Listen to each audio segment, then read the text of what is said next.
Hi everyone and welcome to episode 2 of the podcast series. So how was your industry experience, sir? Well, I started with Taj Group of Hotels in 1991. I remember the date, 5th of May, 1991. I got into the battlefield, I would say. Life was good. We started working, and what we learned in the college to what working in the industry was totally different. Because practical is always different. And it was fun. We made a lot of friends. We started working hard. And then from the Taj, I moved to the Oberoi, Bangalore. We were the opening team members. I remember vividly, I think it was 15th of August 1992, the Oberoi opened in Bangalore. And 17th of August, I had worked from morning 7 o'clock. I was doing the first shift, and those days 12-hour shift was normal. So this friend of mine who was supposed to be my replacement at 7 o'clock, we heard that he had a appendicitis operation suddenly done at 4 o'clock in the afternoon. We didn't know. He was sleeping in the staff room. He had pain. They rushed him to the hospital. He had an emergency hospital operation. So I went to the chef. Chef Elred. I said, Chef, I finished my shift. Can I go home? He looked at me in my eyes. He says, are you mad? Who's going to look after the night shift? I said, Chef, I've worked from morning. Son, it doesn't work this way. You'll have to continue. And for the first time in my life, I'm doing the night shift. So I worked that evening the whole day. The next day at 7 o'clock, somebody was supposed to come. So that's already 24 hours. At 9 o'clock, some replacement comes to me and says, you can go home now, you've worked hard. So I'm telling you, I worked 27 hours. That's the highest ever worked. And I remember when I was interviewed at the IHM Bangalore for job placement at the Taj, Mr. Kenneth Pinto, the training manager, asked me, how many hours do you work? Everybody was saying I can work 15 hours, 16 hours, but I said I can work the minimum hours. He asked me how many hours. I said 5 hours or 6 hours. He said 9 hours is minimum, my friend. I said, okay, I'm going to do that. And then when I did this 26 hours, 27 hours, I realized just how important it is to hold the job. Then after the Oberois, I went to P&O Cruises. I was in England. Then again, I came back. I had my businesses. 2000, I went back to Cruise Line, came back, and I was with a steakhouse in Bangalore. I started as a partner. Then I was Chancery. Then I joined Unilever India, Unilever Best Foods India. It became Unilever Food Solutions later. So that's my career. And then I still consult for the restaurants, hotels. I set up food factories and all that. So I'm still actively involved. And the journey of 35 years has been really good, I can say. It's taught me a lot. And then it's taught me more than anything, it's taught me discipline. And to push your own limits. Yes. At one point, who said 5 hours? Yeah, to 26 ended up doing 26 hours. So. Yes. So what is the more difficult thing to maintain? Discipline in class or in the kitchen? I would say discipline in the class. You can handle 60 professionals in the kitchen, but 60 students in the classroom, I think is a challenge, especially today's kids, because their attention span is much lower, thanks to mobiles and all the apparatus, social media and the rest of it. When I walk at the corridors, I see children making noise, and then I ask them, what are you doing? They said, sir, we are killing time. I said, okay, killing time is a new passion, I suppose. But 60 kids in the classroom, one teacher handling, I think that's the biggest challenge. Right. What is your secret ingredient, if you may reveal? Well, I would say love. What work you do, you love. I have cooked for a lot of VIPs, state officers, state heads, and wherever, when I was at the Taj, the Oberois. I made sure I put my heart and soul in that. So we say, any job for that matter, if you put your heart and soul, you're going to be number one. And I think that's universal, and that's the truth right away. Truth, absolutely. Yeah, so. What motivated you to leave your job, which you're well settled in for 20 plus years, to something so different as education? What was your vision? And are you still connected to the culinary world? Yeah, okay. We started school in 1996. That was my father's dream. When he died in the year 1981, December 18th, he had just told us a week before, 10 days before that, he had paid advance to start a school. That was his vision, that was his dream. So that was in our mind when after my dad died. I was in class 5, my brother was in class 9, my sister was just 4 years. So we kept that dream alive. And at one point in time, my mother said, you should do BSc B.Ed, you can be a good teacher.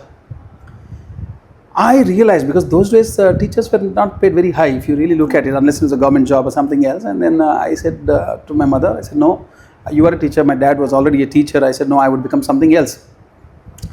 Irony of life, it's got me back into education circle. Yeah, it's the bell curve which goes up and down. And then I came to the education. We started school in 1996. I was here in India. My brother was in Muscat. I started the school with 14 students. And then when my brother came to India, I moved away. Again in 2010, we were looking at some options. And 2014, my brother said we should start a PU college in Chikkamagaluru because Chikkamagaluru needed a good education institution. Right. And then he asked me to come back. Now I had a cushy life. I had a cushy job, very nice pay. I was doing consulting for Unilever. I was also running restaurants. I was doing very, very good. And being in a metropolitan city like Bangalore, which had nightlife, which had all facilities, it was brilliant. To come back to Chikkamagaluru, it was a hard choice. Quite And then yes, quite a transition, I would say. And then initially I was a little hesitant. I said I was away from home for 20 plus years. How would I settle back? Because not many people knew me back here in Chikkamagaluru. But the transition has been smooth. What I realized was the leadership qualities one has to have when you run an institution, or for that matter hospitality. And then to blend with people. See, my way of working is totally different. I talk to everybody. We work closely with everybody. We take everybody's feedback. We work as a team. That's what hospitality taught me, because the doorman is as important as the manager. Right. So that's where we learnt our trade. Every person has a has role some to inputs. play. Yes. Right. So what is your secret ingredient to be happy and successful in life? Well, I would say just be happy. Yeah. No point in crying over the spilt milk. Yeah. We all make mistakes. All of us make mistakes. I realized that if you keep going back to your past, your present is going to suffer. Ruin. And your future is definitely going to be a disaster. So you made mistakes. It's a costly mistake or a less costly mistake, doesn't matter. But as long as you can change your plan. If it's a plan mistake, change your plan. If it's a really bad thought, that bad idea that you have done, change the ideas, get back, push yourself, grow. And that's my secret ingredient, I would say. And I've always been happy. If you really know what Gregory means, it's gregarious, to be happy. Oh. So I've been always a happy kid. It's always onwards and upwards Yes, in life. yes. No looking back. Yes. Now there is more awareness regarding all these different courses, but back then there were only mainstream courses. So Yeah. how did you break from the mainstream and choose something not heard of that much? True. So what motivated you there? All right. While I was doing my college, I had visited my uncle in Bangalore. He was working for Postmaster General's office, PMG, which is near Palace Road in Bangalore. And when I was with him, I saw some guys with tall hats, white chef coat, white pants walking. I looked at them, they looked like aliens. And I asked my uncle, what is this? I have never seen something like this in my life. Because way back then, 87, 88, 89 and all that, there was no Star Hotel in Chikkamagaluru. Right. And I would not see anybody wearing a chef chef coat or chef apron. Then my uncle said, why do you want to know? I said, I'm interested, I'm intrigued. What do these guys do? Then he took me and introduced to a friend called Babu. Mr. Babu is no more now, not his uncle. And then he said, tell him about hospitality. So the first thing he says, in the hospitality, food walks to you, money walks to you. If you're in service, money is not a problem. If you're in the kitchen, food is not a problem, because food comes to you. Everybody has to walk to the food. But he said one thing, remember, when everybody is having a holiday, you have to work. And then I said, I came back home. I told my mother, Mom, I want to be a chef. She was horrified. She says, you want to be a cook? Who's going to give you a wife? No woman will marry you. So then I said, I spoke to my brother. My brother was in Bombay then, he was working there, and another cousin of mine was a chef as well. So my brother found out the hospitality industry was actually booming and was a good choice. So he asked me to go ahead and get admitted. So that's how my cousin, another cousin of mine and a friend of mine from Chikkamagaluru, we joined IHM Bangalore and we did a course there. Okay. So most of us are worried to do something different, especially children. So what is your message to those children who are scared to pursue their dreams only because it's not mainstream? Well, I would say go after your dreams because nothing is small. I remember when I was in school, a friend's father would sell brooms, coconut stick brooms. And I would see him taking a two-wheeler, travel all over Chikkamagaluru. He would send, those days, I'm talking about 84, 85, 86. He would send brooms to Bombay, Bangalore and everywhere, and he was making a lot of money. People don't understand that a mainstream has got a limitation, but non-mainstream has actually got a lot of things which you can do. Right. I have seen small-time thoughts which can grow up big. I was reading a book about Google. They said they were going to digitize everything. And people said they are mad. And look at where Google is today. Right.